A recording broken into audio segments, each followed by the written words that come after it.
Good evening, everyone, and welcome to the fourth TransformGov Talks event, helping shape the future of government. That was a much better response than even I was expecting, so thank you. I'm Gavin Freegard, I'm one of the organisers of TransformGov Talks. It's lovely to see so many of you here in the room at the MOJ and online as well. Really interesting to know where you all heard about us. So how many of you heard about this because you were already signed up to the mailing list? Hands up if you're in the room, a few of you. How many of you saw it on social media? How many of you heard about it from a friend or a colleague? Brilliant. How many of you heard about it from US politicians in the Signal group? You found yourself in with them? No, I mean, they wouldn't be talking about effective government, would they? So that would not have happened. I'm just going to give you a very quick intro before we get to the meat of the evening, which is our brilliant speakers. There are lots of people in and around government who care about making government work better. This monthly meetup is for you and for all of the rest of them, who we hope you will go and tell afterwards. So this is about innovation in the public sector, examples of impactful delivery of policy or services, or other things that we think might be of interest to people who are interested in that. We are being live streamed, so again, hello to everyone online, and we are on the record. You'll be able to find a recording of this after the event as well. What we're trying to do is really sustain the energy of things like UK GovCamp that some of you may have been to. Excellent. I see James in the corner. Very happy about that mention. And he very kindly funded us to do this as well. But we also want to broaden it beyond just the sort of data, digital and tech bits of the civil service to lots of other parts of it as well. And the very important thing about TransformGov Talks is also free pizza. Now, that free pizza tonight is thanks to our very kind sponsors, DXW. I've got a few words about them. They are an employee-owned digital agency that works with teams across government. At the moment, that includes the likes of MOJ, which is where we are tonight, DFE, GDS, and the NAO. They're long-term advocates for multidisciplinary, outcome-focused teams, investing in digital infrastructure and working in the open. They're also firm believers in the power of events like TransformGov, which is why they were happy to stump up for the pizza today. If you want to find out more, you can Google them, or if you're here in the room, you can have a chat with Wendy, who you can see there. But a huge thank you to DXW. If you would like to join the virtuous DXW in sponsoring the event, or you would like to help us organise or like to speak at one of these events, please do get in touch with us, transformgovtalks@gmail.com. Again, this is our fourth event. You can see we've had some wonderful speakers already on everything from AI in government, the digital centre, to missions, to policy and digital teams working together, to citizen participation in policy making, to the new GDS. This is how it's going to work tonight. We've got two fantastic speakers for you. They've got 25 to 30 minutes each. Speakers will present or talk for a bit. We'll then go into questions or discussion. If you're here in the room, you can put your hands up. If you're online, you can use the chat on Google Meet. And if you're either here in the room or online, you can use slido.com and enter the code 2060208. The talks will finish at about 7. For those of you in the room, we will be heading to the Buckingham Arms afterwards. Of course, those of you online, you can also join us there if you want to come into central London, wherever you're watching us from now. So our two speakers tonight. First of all, we're going to be hearing from Henry Midgley from Durham University, who's one of the authors of Holding Government to Account, Democracy and the National Audit Office. A slightly different topic for us, but we think one that could be really interesting in thinking about the future of government and how we should go about transforming it. Our second speaker will be Kirsty from Labour Together on the future of digital ID. You might have seen there are lots of Labour MPs, particularly at the moment, getting very excited about digital ID, and there's a lot going on in government as well. So plenty to dig into there. Before I hand over to Henry, first of all, just a date for your diary. On Wednesday, the 30th of April, here at the MOJ, that will be our next event. TBC is to be confirmed rather than some weird artistic collective who go by that name, who will be talking about transforming government, but please do put the 30th of April in your diary. And with that, I'll hand over to Henry. Henry, thank you very much. Clicker of power. Clicker in front. Fantastic. Thank you very much, Gavin, and it's a great pleasure to be here to talk about the NAO. An organisation loved and hated across Whitehall in equal measure. So I should say quickly, I wrote this book, available in all good bookshops. That's the reason you know it's a good book. Thank you very much. Good bookshop, because it holds this book, and it's a history of the NAO since its creation in 1983. But I'm going to go back slightly before then to explain really the context within which the NAO exists and kind of give you some idea of what it is. And then I'll talk about it with reference to administration, and hopefully do this quite quickly. So these actions go back really to a fundamental assumption about the way that the UK state is held to account democratically. If you go to the House of Commons, you'll see as you pass through St Stephen's on the wall a quotation from Sir Thomas More with a picture of him defying Henry VIII. And More defies Henry VIII in the name that Parliament will only grant a subsidy to the Crown if it has had due debate over that subsidy. A principle created, if you like, and placed into the Constitution uncontroversially in 1688. But there's no real point in having parliamentary control of expenditure unless that control can be made real, unless you can check that what Parliament has authorised the government has spent. And in 1866, we have the solution of that problem by William Gladstone, the solution which has lasted down to the present day. So the Gladstonian framework for public finance is largely what we have today. Parliament passes an annual Appropriations Act, which authorises the estimates passed by the House of Commons, and those estimates set out what government can and cannot spend money on. Now, the Gladstonian framework was incredibly powerful and endures all the way down to the present day, but was incredibly powerful, particularly on its first introduction. My favourite Public Accounts Committee report, a phrase that you do not hear enough, is the Public Accounts Committee report of 1882. So in 1882, the auditors found that a school in Hampshire had, shockingly, spent money on a football. They looked at the 1862 Code for Education Spending, found no mention of footballs. There was no mention of footballs in the 1870 Education Act, nor in the estimate for that year. So the auditors concluded, backed by the Treasury, that that football was an illegal football. Consequently, the department had to pay the money back, the school had to reimburse the department, and consequently the state did not, in Gladstonian terms, spend outside Parliament's authorisation. But that constitutional principle that is encapsulated there in a rather silly form is exactly what the Exchequer and Audit Department in its framework of audit in the government accounts was designed to capture. The 20th century, of course, brings that under increasing stress, both from the right and the left. The sheer scale and size of government, meaning it's really no longer possible to capture that Gladstonian purpose for public finance. So on the left, for example, you have Richard Crossman, the last picture up on this slide, who complains that the extent of government is creating a new despotism.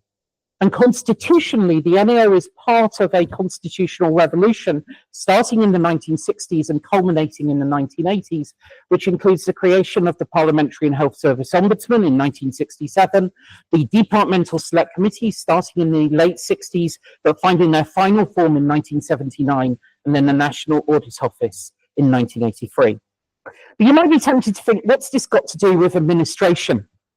Well, the also existed to cement the power of the Treasury. As Sir Francis Merrick down here on the left once said, the NAO and the Treasury are like two policemen chasing the same criminals.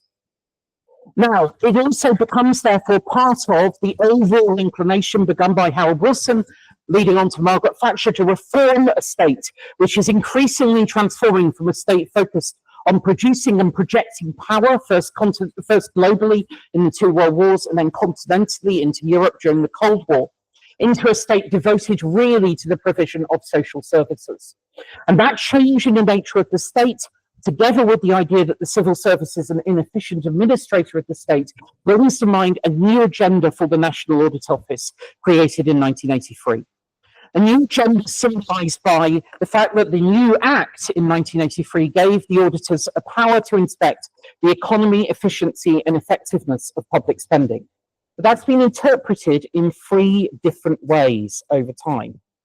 So Gordon Downey, the first Comptroller and Auditor General, looking rather sternly there over his pad, interpreted that mandate as simply a duty to report to Parliament on investigations of cases of maladministration. Downey said in a published article that he was not a consultant. His job was to provide parliamentary accountability. Sir John Bourne, down here, took a much more academic lens. Bourne once said in a speech to the NAO that he would not be satisfied until botany, anthropology, history, philosophy, philology, and biology had all informed NAO studies. Until that point, he thought that the NAO academically was incomplete. And indeed, he lauded himself on the basis that his audit officer's remit was gradually expanding to do some of those things. Bourne also, as a strategic move, when New Labour came to power and started to threaten to clip the wings of the National Audit Office, previously having existed only under the Conservatives, so that he had a role in enhancing government effectiveness. So you begin to see the NAO think of itself as a consultancy. So Amias Morse withdrew from Bourne's commitments to the examination or to a much more research base for the NAO to focus on the underlying business logic with which departments consulted their work. No longer would the NAO survey users of government services, but would instead rely on interview data from departments and a common sense approach to whether departments have done the right thing. And Morse and his successor, Gareth Davies, turned Bourne's tactical feint about consultancy into much more of an underlying remit for the organisation. These powers have also extended to other issues. One of my favourite Treasury minutes is from a civil servant to Sir Geoffrey Howe. It's a phrase I know everyone hears all the time. From a civil servant to Geoffrey Howe asked the civil servant, "What do these words mean?" And the civil servant responded with, "We don't know and we're not going to find out. We'd rather leave it to time." So, for example, the NAO began in the 1990s to interpret that those words meant that it could look at the environmental impact of the government. So from 1997 in particular, and especially after the establishment of the Environmental Audit Committee, and then when that committee starts taking evidence, something that's a long story of massive resistance within government, you get extensions into the environment, extensions into examining regulated industries, which aren't really something the government spends a huge amount of money on, but still can be argued have a huge impact. And of course, during COVID and looking at climate change and the current CNAG, that extensive concept has become more and more important. Financial audit has seen the same thing. I mentioned schools and football. That's no longer the way the NAO approaches its financial audits. Now it is bound to international financial reporting standards, treating accounts really as documents of good practice. Our department's doing the kinds of things good companies do. There is an alternative way of seeing accounts. My old chair, Bernard Jenkin at the Public Administration and Constitutional Affairs Committee, a small thing to say on the phone. Bernard talked about accounts as a mechanism of transparency, and that's Tony Wright's agenda as well, as chair of the Public Administration Committee. So the nature of both value for money and accounts is variable and has changed down the years. And that's really important, I think, for understanding the NAO's trajectory. Financial audit, on the one hand, as I said, is an instrument of good administration. In our book, we quote Gus O'Donnell saying that nobody uses the figures from accounts because nobody understands them, and that he would advise any young civil servant to ignore the numbers in the accounts and look at them, make up their own numbers. That's an actual quote from a former cabinet secretary and head of the Treasury. So I think in combination, those accounts of both financial audits and value for money's variety are really important because they point to a fundamental point I would make about the NAO. Audit is whatever the Constitution needs it to be. It is not something which is defined by a private sector entity, by a private sector body, which kind of sets down professional standards for accountants. It is what Parliament needs it to be to hold the state to account and what the state needs it to be to understand what it's doing. It's informed, of course, lastly, by politics. John Bourne, one of his great phrases, this was said to an NAO conference, was the NAO should think of itself either as a lion or a gazelle on the African savannah. Whichever one of those you are, if you don't run fast enough, you will either be eaten or starved. So when the sun rises, you better be sprinting. And over time, the NAO has fought at defending itself through the financial impact it makes on government, through defending its role in promoting rather than undermining innovation, and also extending its remit, as parliamentarians like Margaret Hodge have demanded, into the realms, for example, of taxation as well as spending. So politics plays a huge part in the way that the NAO's audit regime has been defined. So on my conclusions, and I hope this will be a good start to our discussions, the NAO fundamentally is a constitutional democratic body, not an administrative one. Its purpose, as Gordon Downey put it all those years ago, is to cement democracy, not just to cement efficiency. But it does have an administrative role. An audit is flexible. It adapts to the state and to the contours of the state. We're going to be hearing about digital identities later. And one of the big questions, I think, around the digital realm is quite what do we want public sector audit to be? What kind of safeguards do we want it to be in terms of a reporting mechanism? How do we want it to talk about the digital realm?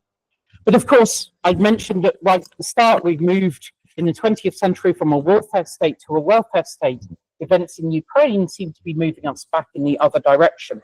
So there's a big question there about how the role of the auditor changes as we focus more on war than welfare. And also, lastly, what kind of democracy do we want in the future? And what kind of data, what kind of understandings of government do we need to underpin that? So I hope that gives us something to discuss. And I'll hand it over to everyone to ask questions. Henry, thank you very much.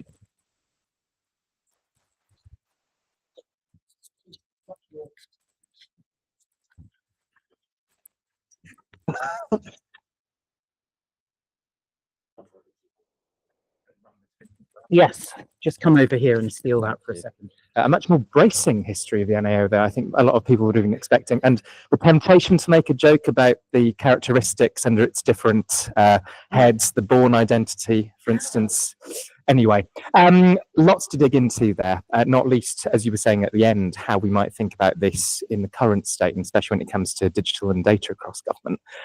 Who'd like to ask the first question? I've got a hand up there, and then I've got one there. And do tell us who you are and where you're from, but remember we are on the record. Fantastic. Sorry for everyone online who got a bit of noise there. I'm Fabian Jessel, and for the next question, I'm going to talk for myself instead of where I'm from. But I've been a civil servant and I've been in tech. I thought it was absolutely fascinating, and I never thought you could make a history of the NEO exciting. And you have achieved that, and I want to get the book and read it through. And I hope there's an audio book that you narrate. I think one of the big questions that we're facing in this era is how to build a democracy that delivers. There's a lot of concern that we have a system that is overloaded with oversight, that we have, and the NAO, for all its talk about efficiency, risks being penny wise and pound foolish. That we did a piece of work that looked at the business case approval for some spending and found something like 96 teams were involved in the assurance. And having worked on the inside, a lot of that process is out of fear of a negative report from an organization like the NAO. And so my question is to what extent is the NAO, the paragon of proceduralism, or how much could it be perhaps help chart a way out of the corner we found ourselves in? Oh, a nice, tempting, difficult one. Yeah, so I think that's a really interesting question. It's a doubt I've always had. I used to work there as well, about what you do, that you never recommend taking away a procedure. One of the interesting things I think about John Bourne's NAO was because they were more focused on outcomes than processes. There's a wonderful report they did on the Solicitors Regulation Authority, I think, where they looked at the authority's targets, and then they surveyed the users of the authority to find out whether a target that they were missing made any impact on them, and found that all the users were satisfied and didn't care about the target, so recommended getting rid of it.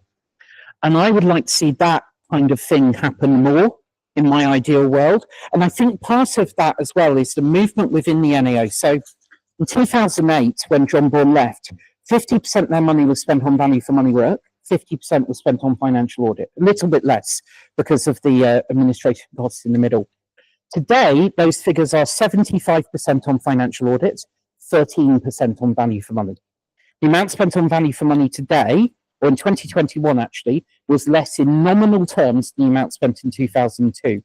And that's what makes it easier to recommend administration rather than to dig underneath and see what's going on. There's also the work of a brilliant anthropologist at the LSE, who I think you should probably have in here to talk, called Abigail Innes, who argues that one of the problems in the British state is we tend to do what she describes happening in Eastern Europe, in that we have a failed idea, and then instead of going back and thinking about the idea, we just try to do it better with better data, more people, and we don't really examine our preconceptions. And I think one of the risks of the NAO model is exactly that takes place. Brilliant. Thanks, Henry. I'm going to go to Kirsty for the next question. Thank you. Kirsty Innes from Labour Together. I've got this kind of pet mad policy idea. Yeah. I was really struck by you saying that Audit is a flexible friend and it will be what the Constitution needs it to be. And it kind of linked to what Fabian was saying about the crisis of confidence and trust in politics. My fantasy is that you could have performance-related pay and remunerated pay, deferred pay for ministers. So in the same way that bankers at big financial institutions don't get some of their pay if their bank goes bust in the 5 years after they leave, I would like ministers to be responsible in the long term for the impact of their policies that they introduce while they're in power. And I've thought about this a bit, and it seems to me that could be something that the NAO could help do in its kind of value for money function. Could you see it doing something like that, an assessment of the impact of one minister or one prime minister's term on outcomes? So I think that would be very difficult for it to do, because the thing that within the Act, but also I think this is a sensible thing, they cannot discuss or think about partisan political objectives. And one of the risks of bringing them too far into that world is that you then lose the independence and make them controversial. So I'd be quite tentative about them having a role in that, just because of those reasons. I also think that we deeply underrate the effect of chaos, and we deeply overrate ministers' decision-making powers. To me, it looks as though 90% of ministers don't make any difference whatsoever to anything, simply because they're just there for too short a time. And also, everything is too chaotic. And you can see right now, Starmer isn't really responsible for what happens economically if Trump puts up tariffs, for example. I've got a couple of questions online, so I might go to those next. We might still have time for another quick one in the room. So Anonymous asks, good evening, Anonymous, what other public sector bodies do similar work to the NAO, for instance, maybe the Infrastructure and Projects Authority? And if so, is that duplication useful? So I think the key distinction between the NAO and almost every public sector body out there is the fact that the NAO works for Parliament. So the CNAG is an officer of the House, doesn't work for government, has no ministerial. One of the great things about the NAO is walking into a civil service department and they say, my minister doesn't like this. And you go, oh, thanks, that's interesting information. Now we'll move. I think that's a really important difference, that you work for Parliament and you're responsible to them. So duplication will happen. Office for Value for Money is another great example. And I think the most important thing for the NAO to do, therefore, is to focus back on its key role, holding the government to account before Parliament, or enabling Parliament to do that. Great, thank you. And the next question from Anonymous, possibly the same one, possibly a different one. What NAO work has most and least impacted the state? So what I'm particularly sad about was a report in 1987 which recommended clearer and more transparent accounts, which would have given you information about policy on the face of the accounts. And for example, it's observed that we have a set of accounts in the Department for Education that doesn't include the cost of primary school education. Please be upset about this. That's the only audited financial information we have about the government, and it doesn't tell you key data you need for policy scrutiny. So that's one that I'm upset about not having an impact. In terms of where it has had an impact, I think it's interesting that there's both the effect of the NAO's individual reports, and some have had massive impact. So they got some really big gains on PFI back in the day, a refinancing provision that they got in where the government's got billions of pounds back from the industry, whatever you think of PFI. But I think the overall sense that they are out there and waiting for you as an unwary civil servant or minister. I've seen the odd document which you can almost tell has been written just for the auditor. One, where departments suddenly start considering costings, for example. And I'll take a question from you as well. Sorry, Dave. Hello, I'm Oliver Launstein. I am a bit of the odd one out. I'm a civil servant with the German government. Oh, wonderful. I'd never thought that if I tell my 20-year-old me that I'd once be excited about a presentation about the British National Audit Office. Not sure, but I don't want to waffle. In Germany, we got the Bundesrechnungshof, which is effectively the same thing. Yeah. And they seem to be something that's more the sort of Damocles over the head of civil servants. So when we do our government work, we are like, there's two types. There's the ones that live in perpetual fear that they might do something that they get sort of reprimanded for, and then there's the ones that say, well, if you haven't got a couple of reprimands from the Bundesrechnungshof, you're doing policy wrong. But in terms of outside effectiveness, I mean, I'm not sure how it is in the UK at the moment, but there is this crisis of democracy, crisis of trust in democracy and institutions. And is the National Audit Office the place that can contribute to restoring that trust, or rather, how would it need to change to better do that? I think you raised the same point actually earlier, and it was the bit of your question I didn't answer. I think you're absolutely right that one of the things state audit should do is kind of raise the level of trust, not in a government, but in government with a small g. And I think one of the things that the NAO, so the story of the NAO in the media is hilarious. So there's a wonderful note from 1984 that I found in an archive where they say we won't have pie charts because that's a bit vulgar and people might read our reports. And I think there is definitely a role for them in making more public what it is that they do and what it is that they guarantee. And some of the procedures that we were talking about, say around contracting, and some of the inspections that they did about finding, fraud in COVID contracts, actually are really important controls and hygiene checks on what the state's doing. And those hygiene checks means that the state is less corrupt and more safe than it would be otherwise. So I think there's something about selling the work of the audit office a bit better, and also explaining what it is they do and why it is that they do contribute to those democratic factors you're talking about. There's a wider conversation, I think, in the UK where we need to explain a bit better the Constitution and what Parliament does versus what government does. And Brexit was a classic example of, whatever you think of the issue, of a huge discussion because Parliament was doing what it should be doing, which was scrutinising, checking legislation and sometimes voting it down. And I think we sort of need to explain a bit better what these institutions are doing, and the NAO should be doing that better itself. Great. Any final quick questions? I'm going to let Dave ask one. Hi, I'm David Grant. I'm one of the organisers. If there's anything I learned from going to Institute for Government presentations like this, it's that there's a lot of times when there's mandate for government departments to produce documents and things for places like the NAO, and they don't, or they produce them 6 months or a year late. Are there mechanisms for holding people to account, individual people to account? How does that work? So firstly, there's a legal thing. So under the 1983 Act, if you are a member of staff at the NAO, you can ask for any paper and they have to give it to you. It's a stronger power than the power select committees have to send for persons and papers. You have access to everything.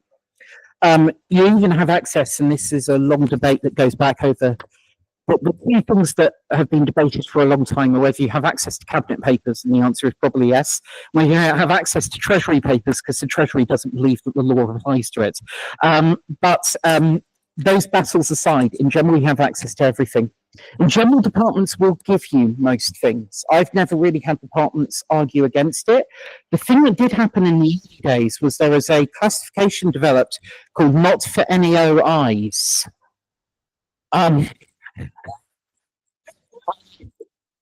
so 20-year battle by Robert Sheldon and David Davis as PAC chairs, and by Gordon Downey and John Bourne to get rid of that, which finally got succeeded to when I think some unwary new Treasury Minister agreed by mistake in the early 2000s that they would get rid of it. And I think that tells you as well, one of the things, my frustrations about select committees and Parliament in general is that we often create opportunities and then we don't press them. So I'll give you an example. In 2019, after writing 2 reports and shouting at them a great deal, I got the Treasury to say that every time the government made a major commitment, the accounts would report back on whether it happened. And the Treasury also committed in the same hearing to say that every manifesto commitment would be included. The 2019 general election happened. Bernard Jenkins lost the chair of that select committee to William Ragg. Everyone forgot about it. The Treasury and the government never did it.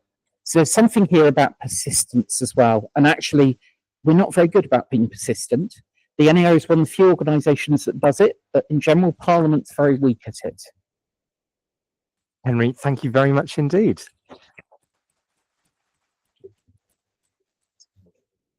I'm going to hand over now to our next speaker, and that is Kirsty. Actually, can I stand in the middle? Welcome to the stage, Kirsty. Thank you. Hi, everyone. So in 2019, after the election that you just mentioned, when Boris Johnson became Prime Minister, I left my job in the Treasury and flounced out of being a civil servant forever. Not entirely as a direct consequence, but not entirely unrelated either. The place I flounced to was the Tony Blair Institute, where I was immediately set to work working on something called digital identity, which I'd never heard of before, but I immediately found super interesting.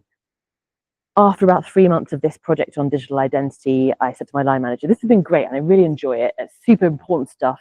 But I'd like to move on to something else now. I don't want to be typecast. I don't really want to be doing digital identity for the rest of my career. And he was like, sure. Since then, I don't think a month has gone by when I haven't worked on something where digital identity was part of it, in even like maybe an underpinning or a related way, because it's so fundamental to absolutely everything that you might want to achieve in government where tech and data are involved. That I was going to talk in this sort of talk a bit about what I've been doing on digital identity at Labour Together, so a bit about us as an organisation, a little bit about digital identity in general as a thing, although this audience will immediately spot that there is not one thing that is digital identity, and as a term it's maybe not even that helpful. And then talk about the thing I was actually asked to talk about, which is the future of digital ID. So where should we take it next? So what about Labour Together? You might have heard of us. We are a political think tank, the only one with the name of a political party in its name.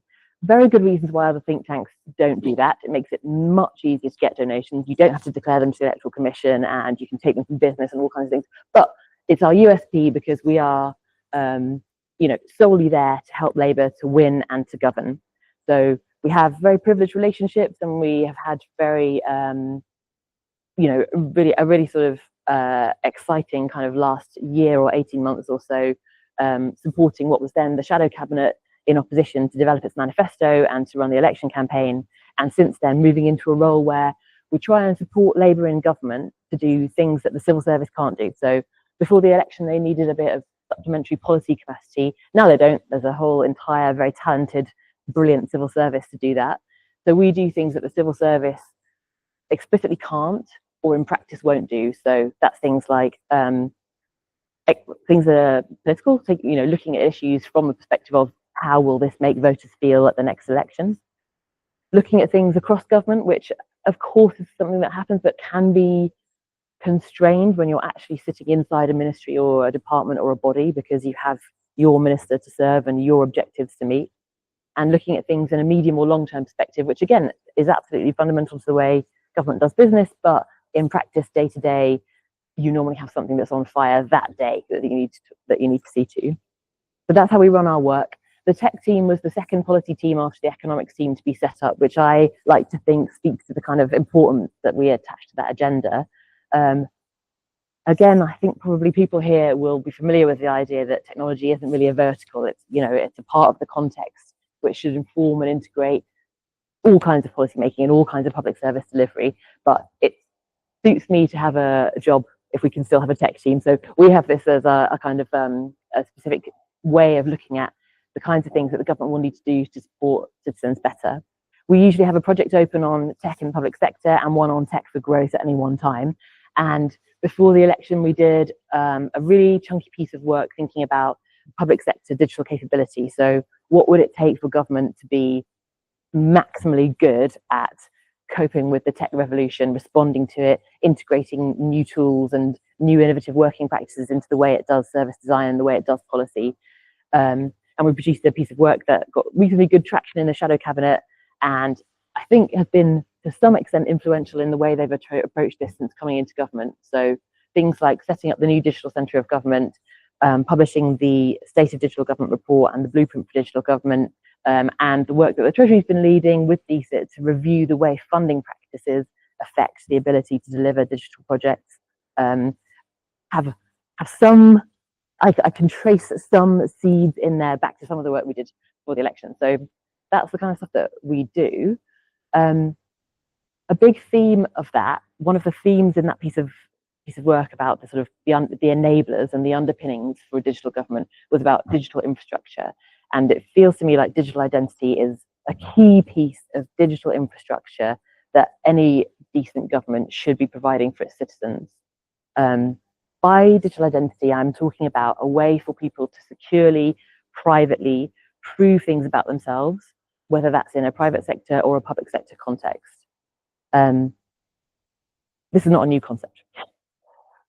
Of course, the most famous attempt to do this perhaps was the one led by Tony Blair when he launched a very significant ID cards program in the 1990s, which eventually ran into the sand in the face of opposition on civil liberties and privacy's grounds and just delivery difficulties, to the extent that it was kind of half built and the first few cards had been issued, but then the next government immediately ditched it.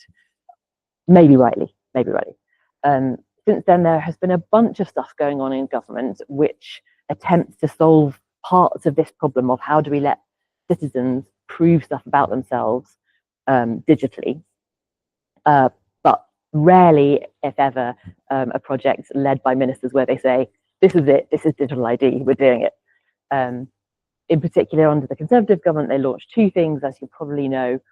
One login, a way to verify your identity for the purposes of accessing public services, and the Trust Framework, a marketplace of private sector providers who will help you verify things, aspects, attributes about yourself when you're dealing with businesses and other sort of commercial organizations. These two things, in my opinion, are not entirely coherent. Nevertheless, the debate has changed massively since the ID cards moment. When I first started working on digital ID, mentioning that phrase would provoke a kind of sharp intake of breath from some people and could start you quite an animated fight in a pub if you wanted it to, about whether the idea of digital identity provided by the government could ever be privacy respecting or could ever be consistent with civil liberties.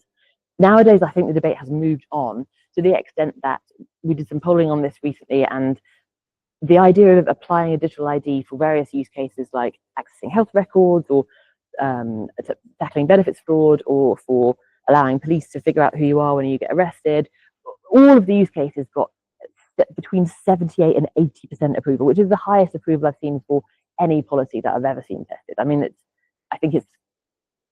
it really doesn't feel quite so spicy anymore. And I think that's partly because people are more familiar with the term, partly because people are familiar with technology being part of their lives, and the idea of logging in or signing into something, having an account feels very sort of normal and usual for people. And partly because when you go around living your life, you come across a digital ID nightmare about 4 or 5 times a day. I mean, anyone that's tried to buy a house or, tried to apply for public services, for type of benefits in some way, you're very often in the situation of needing to prove something about yourself and find yourself scrambling around collecting paper ID or documents from different sources to prove what you need to prove. And if you're not born in the UK, then I mean, just good luck trying to do any of those processes because it's extra hard. So it feels like there is now a kind of more of a consensus that, yeah, actually, if you are a government and you're going to ask people to prove things about themselves, you should give them a way to do that which is digital. Doesn't seem such a mad thing to say. And in fact, the government is working on various things. But my view is that we are not yet getting either the best political impact and sort of benefit for citizens out of digital ID, or the best kind of benefit in terms of how you could make public services more efficient, how you could take friction out of the economy, how you could even start to tackle some of the biggest political challenges around. I'll go back to the bits of work that I mentioned before. The trust framework is there and you know, is in operation, and we have this kind of nascent sector of digital verification services providers who are there and able to prove things for you at a price. One login is there and available for use for a bunch of things, nothing particularly high stakes or crucial yet, like you can sign up for emails and things, and 49 other use cases, but none of them, I think, so meaningful to people that it's like a household name yet. Then you've got other stuff cropping up, like a mobile driving license. Interesting, that sounds good. But what will it actually do? Does it really mean that you'll be able to, for instance, book a hire car remotely without ever having to show a physical credential to the hire car person? I'm not sure. It's not really been made clear, but we will have one. And we've got a commitment in the Blueprint for Digital Government that every time the government offers a credential, a thingy to someone to prove something about themselves, they must do a digital version of that by the end of 2027. That's super exciting. I think it's still nevertheless lacking a bit of vision. If I think about some of the work that other think tanks have done on digital ID, PBI in particular, still plugging away with this, and organizations like McKinsey, if you take this idea to its absolute max, you can find some absolutely astonishing benefits from it. So I think McKinsey cited benefits worth 3% of GDP. PBI is saying it could save you 2 billion a year, which, you know, less, but nevertheless, like, we can tell from the Chancellor's statement today, we could do with that 2 billion. Like, we shouldn't be leaving that kind of money on the table. But all these are based on a version of digital identity that is maximally ambitious in terms of not only taking friction out when it comes to having to prove something securely when you're doing something in your daily life, but also supporting a kind of single customer view and supporting better kind of generation of data about the way citizens use services, and having all that joined up so that you get better management insights for the bits of government that are running those services, that you can help you make them more efficient and better. None of that is simple and straightforward to do, and I think there's a huge kind of a huge opportunity and a challenge here, whereby you have what could potentially be an enormous work program. Government gigantic monolithic IT projects have traditionally been really controversial and often very unsuccessful, thinking about things like the NHS spine. What we've learned through one of the lessons, I think, of having GDS is that you shouldn't try and command and control your way through these things, right? You can't project manage this by starting with a giant amazing blueprint and then just you know, paying someone to make it so. It doesn't work like that. You've got to iterate it, you've got to evolve, you've got to start small and work up, you've got to test and learn, all these things. How is that consistent with having a vision for the end ecosystem that you want? I think there is a really exciting and really challenging thing that this government could do, which would be to front this up and say, we are doing digital identity, we absolutely are. We're already offering you some bits of that. We're already offering you one login. We're already going to offer you credentials that you can access in your Gov wallet that allow you to do X and Y. But we think that we want to build it into more. We want to get to that situation where you know, it is absolutely straightforward, uncontroversial, that you can use a digital identity provided by the government to do whatever you want it to do, and where that has its maximum benefits for businesses and for the way public services can be designed and run. That, I think, is not where we are at the moment, partly because of I guess money is certainly one consideration, but it could be.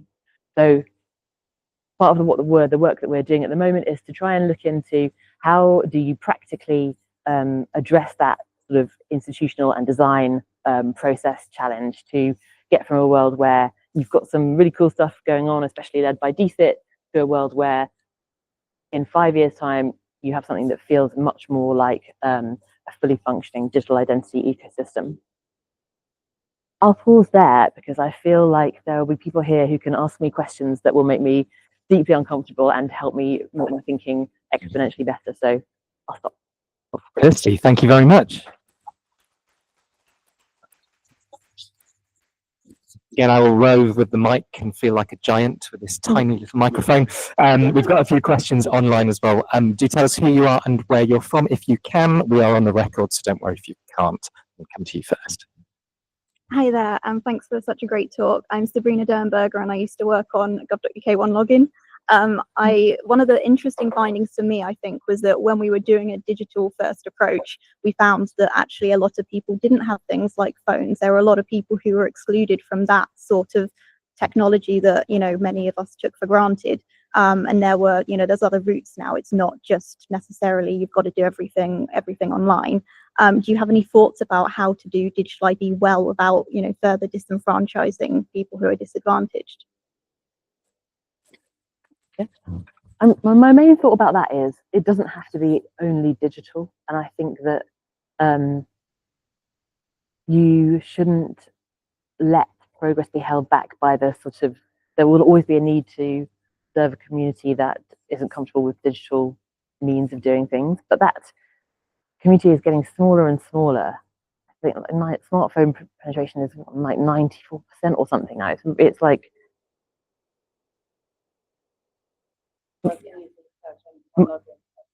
really know the complexities of how many people simply do not have access, or also are 75 and live in the Scottish Highlands and run a charity and need to prove their identity to keep the charity running for companies' house. There's so much complexity in it. It's like, it's millions of people. So, and it's very fraud sensitive. So the reason I think One Login is complicated is because you have the fraud sensitivity on one end, and there's loads of criminals out there really doing their best, right? And on the other end, you have millions of people who have all sorts of really interesting reasons why they cannot prove their ID online. So it's interesting, a huge challenge. And then, yeah, there's a trust thing I thought would be interesting as well.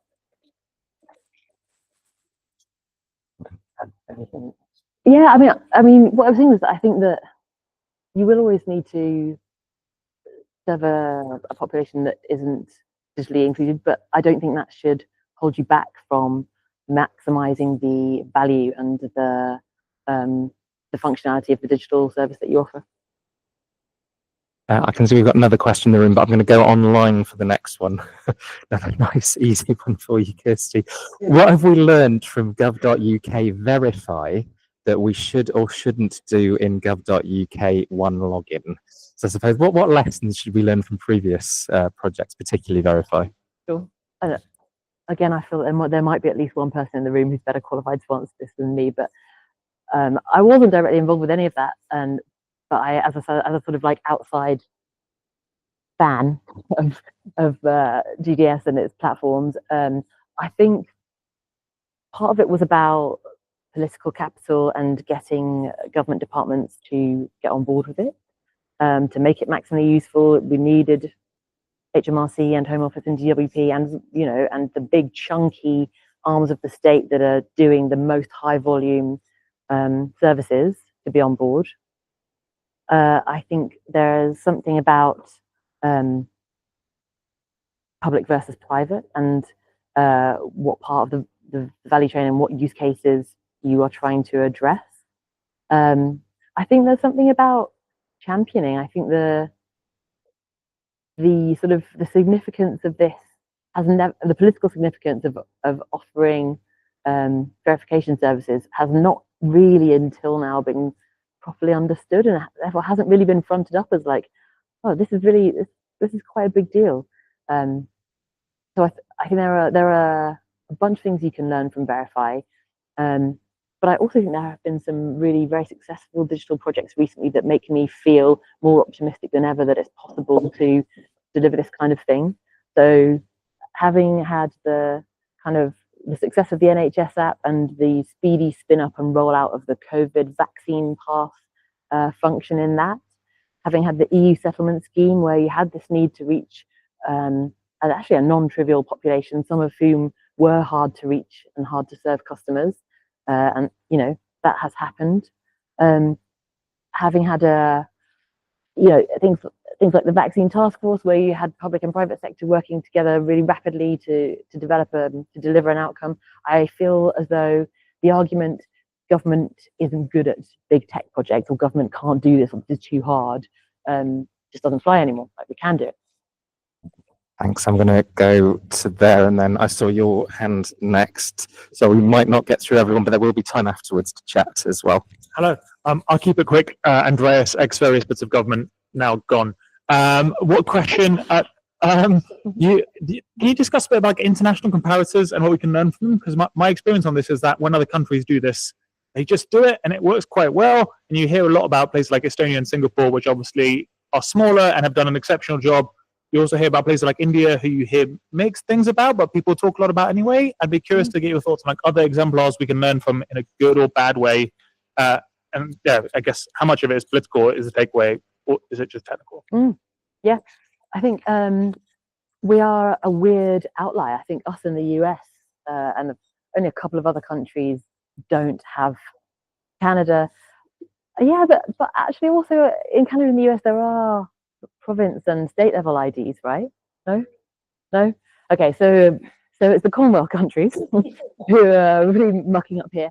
And it's really ironic to me that I think the UK has been involved in funding and supporting some development projects which support low and middle income countries to build their own digital ID systems, whilst not having a proper digital ID of its own. Australia is quite an exciting use case, but an exemplar where they have brought in a digital ID recently. New Zealand has a good one. So I think there is stuff we can learn from them about how you do it in a sort of mature population way. Most other countries have always had a form of state foundational ID. So the idea of digitalizing that, I think, is much less controversial than the sort of this kind of weirdly disproportionately big feeling political question of, is it okay for the state to tell you who you are or not? Which I think that was the big question that was kind of lurking behind and sort of like poisoning the digital ID debate for years and years and years, which I think has now just gone away, because really we've had to accept that actually, yeah, I do need the state to tell me who I am in a lot of situations, like the ID that I am, the things that I have that allow me to get stuff done, my passport and my driving license and my birth certificate, all came from some bit of government at some point. So the idea that I can only ever have those in physical form and can never have them in a convenient way feels, I think, really weird to most people. Hi, I'm Sinead. I work at a consultancy called Transform. I think it's really interesting that when we're designing public sector services, you have an equal tension between the frustrations of many people saying, why doesn't one arm of government know what I've already told another arm of government? And that we can often kind of, relate to that and say, why should I have to prove this twice? But equally, when I was working on NHS vaccine program, for example, you would find that there were vulnerable people who had good reasons to be suspicious, who had that equal misconception or fear that what they had told one arm of government, another arm of government might find out. Mm-hmm. So I suppose there's the good data sharing that is promoting ease and efficiency, and there's the bad data sharing that people are afraid of that might introduce bias or just scares people. How much work has been done, or how much are you aware of kind of in terms of like progress in deciding what's the right balance to strike in data sharing with regards to digital ID? Very good question. And I don't know what is going on in government because of being an independent organisation. But I do think about this a lot, and I think there is we need a really big step change in how good our common understanding as a society is of what is okay and not okay to do with data. So we had GDPR, great, or maybe not that great, but it was something at least, right? So there was a moment when people were aware that organizations had to look after their data a bit better, and it got us it got us some way. It was very imperfect, but it got us some of the way towards having some fundamental rules of the road about what's okay to do with personal data. I think we are still in a world where most of us kind of just hope it's all right. So, Google knows everything about my life. I think that's okay. I broadly feel confident that they're not going to do anything oppressive with my data, but I don't know for sure, and that's a problem. Like that shouldn't be the case. And likewise with the government, I think we need to be much clearer and more explicit with citizens about when we are sharing what with whom and for what purpose. All that being said, I think that in general, we're probably far too much on the caution privacy side. And I think if I had to guess, I would say there are probably more people who believe that the government shares more information or should share more information about them than it does, than who have been disappointed in the other direction. But yeah, overall, I feel like this is like maybe one of the most fundamental bits of sort of new social infrastructure we need. Like, it is a kind of much more clear and sort of detailed understanding between us about where do we allow individuals to control how their data is used and reused, and for what purposes, and how we can get closer to the optimal point, I think, of improving functionality and improving outcomes for people, whilst also improving privacy and transparency about data. I'm afraid I'm going to have to bring us to an end, but Kirsty, thank you so much. This is an issue that's definitely not going away, and I think that survey of the past, the present, and the future of digital has stood us in very good stead for what comes next. So thank you very much indeed. I'm just going to give a few final housekeeping, parish notices, if I can actually get the right screen up, which I think I now have. That's very exciting. If you'd ever like to share anything at the end of these events, please do get in touch with us. Data Bites, which I present, is back next Thursday, the 3rd of April. It's an environment and sustainability special, so do sign up to that on the Public Digital website. And then Camp Digital on the 3rd of July, which you can find at nextdigital.com. Again, let us know if there's anything else to tell us about. As you've already heard, we will have 2 brilliant speakers. We don't know who they are yet, but I'm confident they will be very brilliant at our next event, which will be on Wednesday, the 30th of April, 6 p.m, here again at the MOJ. Please do get in touch with us if you'd like to help us run these events, if you would like to speak or know somebody that should, or if you would like to sponsor. We're very reasonable in terms of our rates. Please do come and tell us at transformgovtalks@gmail.com. If you've enjoyed tonight, because I certainly have, please, if there's one thing that you do, tell a friend, especially if they're in the public sector. We would love more public servants to know about this as well. Encourage them to sign up to the mailing list. That's transformgov.org.uk, where you'll also be able to find recordings of this and previous events. And all that remains for me to say, apart from for those of you in the room, there is pizza that has appeared, and we will be going to the Buckingham Arms after we have finished here as well. All that's left for me to say, some very big thank yous to all of you for coming and some brilliant questions this evening, to DXW for providing free pizza and for allowing this event to go forward, and to our absolutely brilliant speakers this evening, to Henry and Kirsty. Thank you very much indeed.